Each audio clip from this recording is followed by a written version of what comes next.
السلام علیکم ورحمۃ اللہ وبرکاتہ۔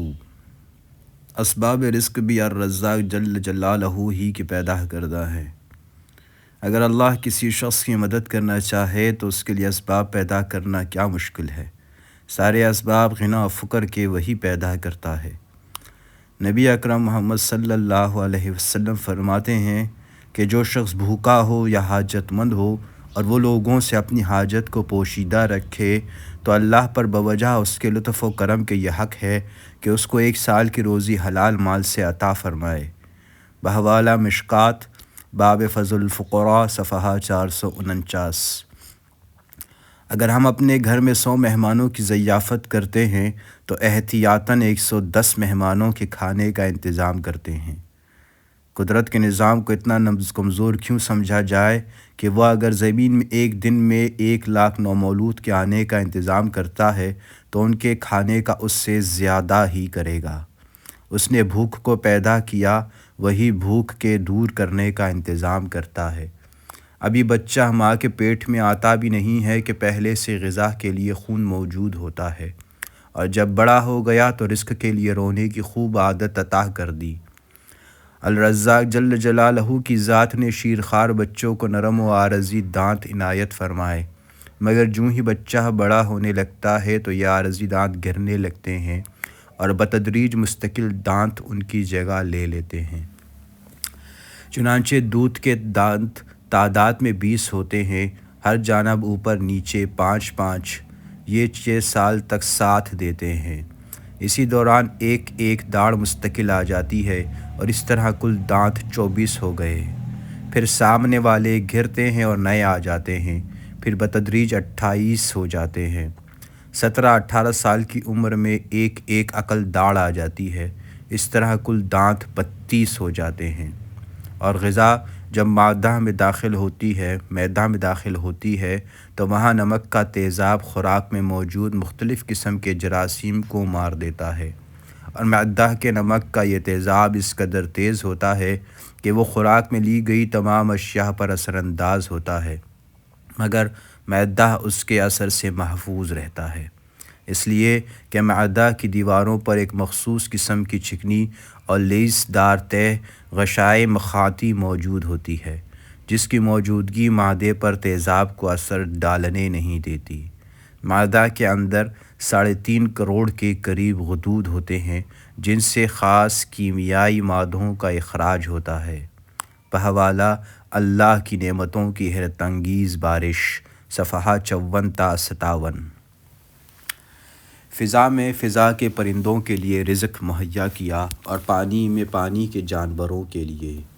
اونٹ ایک ایسے مقام کا جانور ہے جہاں پانی اور سبزے کی افراط نہیں تو اس کے جسم میں پانی اور چربی کا ذخیرہ کر دیا کہ بوقت ضرورت کام آئے، بلکہ ہر جانور کے جسم میں چربی پیدا کر دی تاکہ کسی وقت غذا نہ ملے تو پگھل کر غذا کا کام دے اور تن کا گوشت محفوظ رہے۔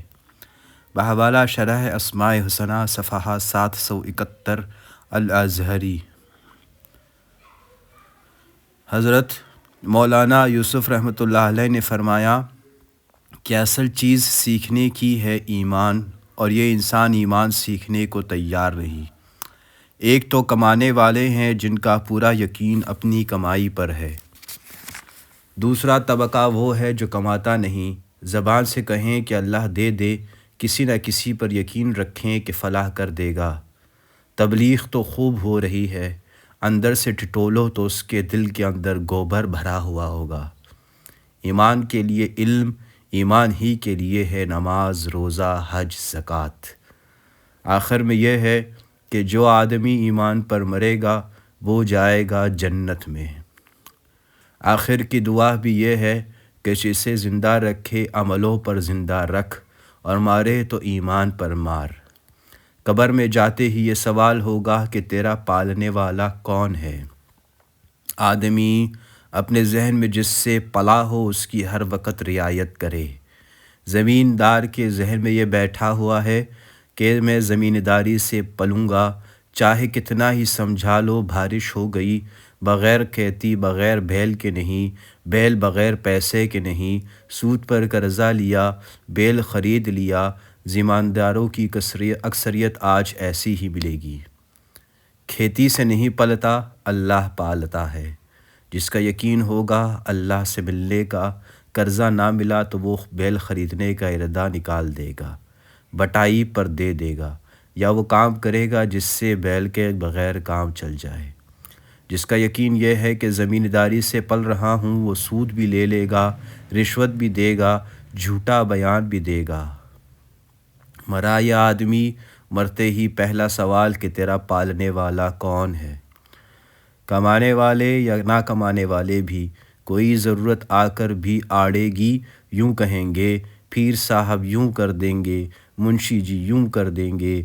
مرتے ہی پوری زندگی کا خلاصہ پوچھ لیا کہ بتا تیرا پالنے والا کون ہے۔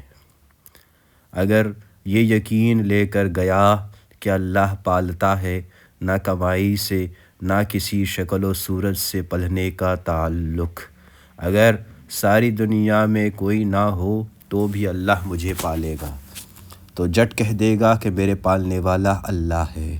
اگر دل میں نہیں تو زبان سے کیسے نکلے گا؟ مشق کر کے دل میں یہ بات لے گیا کہ بالکل کہیں سے نہیں پلتا، نہ دکان سے نہ کھیتیوں سے۔ اس کے لیے تیاریاں بھی کیں، کمائی کی پرواہ نہ کی، آدمیوں پر نگاہ ڈالی، جان پر تکلیفیں اٹھائیں اور محنت کرتے کرتے وقت گزار دیا۔ ہر حکم کو پورا کیا، کمایا تو جھوٹ نہیں بولا، سود نہیں دیا، رشوتیں نہیں دی، آبرو ریزی نہ کی۔ اللہ کا حکم پورا کروں گا، اللہ پالے گا۔ پوائی کے وقت آوازیں لگا دی تو اسی وقت دوڑ گیا۔ کوئی صورت نہیں بنے پلنے کی، جہاں گیا سب نے جھنڈی دکھا دی۔ مولوی نے، پیر نے، منشی جی نے ہری جھنڈی دکھا دی۔ اللہ پالنے والا ہے، سب کو چھوڑ کر چل دیا۔ لال جھنڈی دکھا دی، یہ ہری جھنڈی کی جگہ لال جھنڈی لکھنا چاہیے تھا۔ خیر، سب کو چھوڑ کر چل دیا، اللہ زمین پھاڑ کر دے دے گا۔ جس کا اپنے پلنے کے بارے میں غیر اللہ سے یقین ٹوٹ جائے، اللہ سے یقین جڑ جائے تو یہ ایمان والا بنے گا۔ جب یہ تیاری کر کے جائے گا، کہہ دے گا کہ اللہ ہی پالنے والا۔ حضور صلی اللہ علیہ وسلم اچھی طرح بتا گئے، صاف صاف، جاتے ہی پوچھیں گے کہ تیرا رب کون ہے؟ دیکھ لے، رٹنے سے جواب نہیں دے سکے گا، دل میں رکھنے سے جواب دے سکے گا۔ جب کہہ دیا کہ اللہ پالنے والا ہے، اچھا یہ بتلاؤ جب اللہ پالنے والا ہے تو تم نے اللہ سے پلنے کے واسطے کیا طریقہ اختیار کیا؟ برادری کا طریقہ اختیار کرے گا، ہاں ہاں کرے گا۔ بحوالہ از بیان حضرت مولانا یوسف رحمۃ اللہ علیہ۔ حضرت علی رضی اللہ عنہ سے کسی نے پوچھا تھا کہ اگر کسی کو ایسی کوٹھڑی میں بند کر دیں کہ چاروں طرف سے بند ہو تو رزق کہاں سے آئے گا؟ فرمایا کہ جہاں سے موت آئے گی، یعنی اللہ موت کی طرح رزق کو بھی اندر پیدا کر دیتا ہے۔ سبحان اللہ، کیا جواب دیا ہے! اور اس رزق کے آنے کو ایسی حالت میں کوئی بعید نہ سمجھے۔ انسان سرکش ہو جاتا ہے اور اس بات کو بالکل فراموش کر دیتا ہے۔ رازق حقیقی تو کوئی اور ہے، وہ رزاق اگر رزق روک لے تو کوئی رزاق نہیں ہے جو رزق عطا کر سکے۔ اسی لیے انسان کو اس سے ڈرایا گیا کہ اللہ کا جو رزق تم کو آسمان سے پانی برسنے سے نباتات اگانے کے ذریعے مل رہا ہے، یہ کوئی تمہاری ذاتی جاگیر نہیں، بلکہ اللہ کی عطا و بخشش ہے، وہ اس کو روک بھی سکتا ہے۔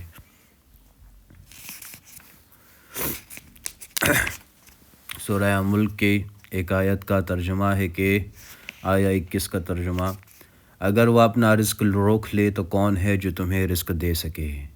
بلکہ یہ سرکشی اور حق سے بھاگنے کے لیے لگے ہوئے ہیں۔ وہ رزاق حقیقی ہے، جس کے لیے چاہتا ہے رزق میں وسعت پیدا کرتا ہے اور جس کے لیے چاہتا ہے رزق کی تنگی پیدا کر دیتا ہے۔ اس رزاق حقیقی پر بھروسہ نہ ہونے کی وجہ سے انسان کبھی تو یہ سمجھتا ہے کہ مجھے دکان پالتی ہے، کبھی سمجھتا ہے کہ مجھے ملازمت پالتی ہے، کبھی سمجھتا ہے کہ میری زمین اور تجارت مجھے پالتی ہے، کبھی سمجھتا ہے کہ اپنے کو اور اپنے خاندان کو میں خود پالتا ہوں، اور یوں اپنی ناقص عقل کی بنا پر ان چیزوں کو بڑا سمجھ کر ان کی پرستش میں لگا رہتا ہے۔ اذان میں اللہ کی عبادت کی طرف بلاتے ہوئے اللہ اکبر کہہ کر سب سے پہلے ان فاسد خیالات کی جڑ کاٹ دی جاتی ہے اور بتا دیا جاتا ہے کہ یہ سب چیزیں چھوٹی ہیں اور اللہ سب سے بڑا ہے اور ہر بڑائی سے بڑا ہے، اور وہ ایک بڑا الرزاق جل جلالہ ہی سب کو پالتا ہے۔ نہ دکان تمہیں پال سکتی ہے، نہ ملازمت، تجارت اور زمین تمہیں پال سکتی ہے، اور نہ تم خود اپنے آپ کو پال سکتے ہو۔ پالنا صرف اس کی شان ہے، اور وہ انسانوں کو بھی پالتا اور حیوانوں کو بھی پالتا، اور وہ پرندوں کو بھی پالتا اور کیڑے مکوڑوں کو بھی پالتا ہے۔ جن اسباب و وسائل پر ہمیں اعتماد ہے وہ سب فانی ہیں۔ دکان فانی، ملازمت فانی، تجارت فانی، دولت فانی۔ ان فانی چیزوں پر اعتماد نہ کریں، بلکہ اس ذات پر اعتماد کرے جو خود باقی اور اس کی ہر صفت بھی باقی، مالکیت باقی، رزاقیت باقی، قدرت باقی، علم باقی۔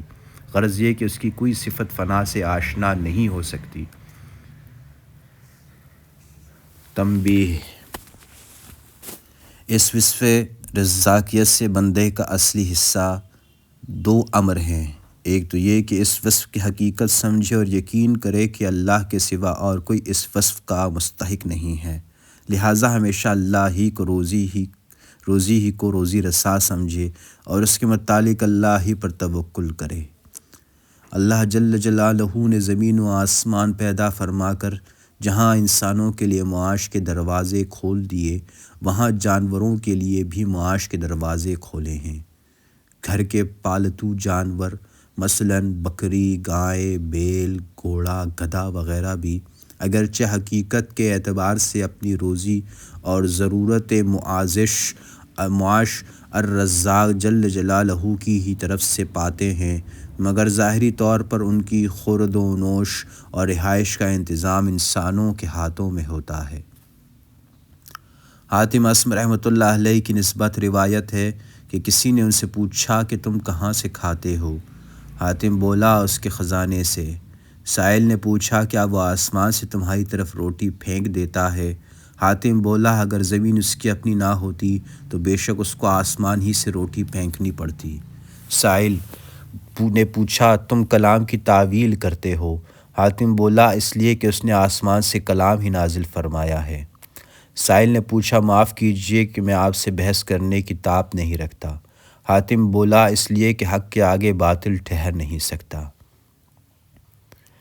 بندہ کے حصے میں دوسرا امر یہ ہے کہ اللہ اس کی نیک ہدایت کرنے والا، علم اور نیکی کا راستہ دکھانے والی زبان اور صدقہ و خیرات دینے والا ہاتھ عطا کرے، اور وہ اپنے نیک اقوال کی بدولت لوگوں کے دلوں میں سب سے زیادہ قابل عزت ہو اور ان تک رزق پہنچانے کا معجب ہو۔ اللہ جب اپنے بندے پر محبت کی نظر کرتا ہے تو اس کی طرف لوگوں کی حاجات بڑھا دیتا ہے، اور جب وہ اللہ اور اللہ کے بندوں کے مابین وصول رزق کا ذریعہ بن جاتا ہے تو اس وصف سے بخوبی بہرہ یاب ہو جاتا ہے۔ نبی کریم صلی اللہ علیہ وسلم نے فرمایا کہ دیانتدار خزانچی جو اپنے مالک کے حکم کے موافق دل کی خوشی کے ساتھ صدقہ پورا ادا کرے، وہ خود بھی صدقہ دینے والا شمار ہوتا ہے۔ بحوالہ رواہ البخاری فی کتاب الوقالہ باب وقالۃ الامین 1/311۔ بندوں کے ہاتھ اللہ کے خزانے ہیں، پس اللہ نے جس شخص کے ہاتھوں کو بدنوں کے رزق کا خزانہ اور اس کی زبان کو دلوں کے رزق کا خزانہ بنایا ہو، اس نے اس وصف سے بہت بڑا حصہ حاصل کر لیا ہے۔ بحوالہ رسائل امام غزالی 295/1۔ اللہ کا ارشاد ہے جس کا ترجمہ ہے کہ اے لوگو، تم پر جو انعام اللہ نے کیے ہیں انہیں یاد کرو۔ کیا اللہ کے سوا کوئی اور بھی خالق ہے جو تمہیں آسمان و زمین سے روزی پہنچائے؟ اس کے سوا کوئی معبود نہیں، پھر کہاں الٹے جاتے ہو؟ بحوالہ سورۃ فاطر آیہ 2، بحوالہ النہج الاسماء 1/192۔ اس آیت مبارکہ میں اللہ اپنی توحید پر اور اکیلے لائق عبادت ہونے پر اپنے بندوں کو متنبہ فرما رہا ہے کہ اللہ اکیلا سب کو پیدا کرنے والا ہے اور اکیلا ہی سب کو رزق دینے والا ہے، اس صفت والا ہے، اس صفت میں اس کا کوئی شریک نہیں۔ اور جب بات ایسی ہے تو عبادت ایک اللہ رب العزت ہی کی ہونی چاہیے، اور اللہ کے ساتھ عبادت میں کسی بت یا اور کسی چیز کو شریک نہیں ٹھہرانا چاہیے۔ اسی لیے اللہ نے آیت کے آخر میں فرمایا لا الہ الا هو فانی تو فکون، یعنی اتنے واضح بیان کے بعد اب تم اللہ کی توحید اور عبادت سے کہاں پھرے جا رہے ہو۔ بحوالہ از اسماء حسنہ جلد اول۔ اللہم صلی علی محمد وعلی آل محمد کما صلیت علی ابراہیم وعلی آل ابراہیم انک حمید مجید۔ اللہم بارک علی محمد وعلی آل محمد کما بارکت علی ابراہیم وعلی آل ابراہیم انک حمید مجید۔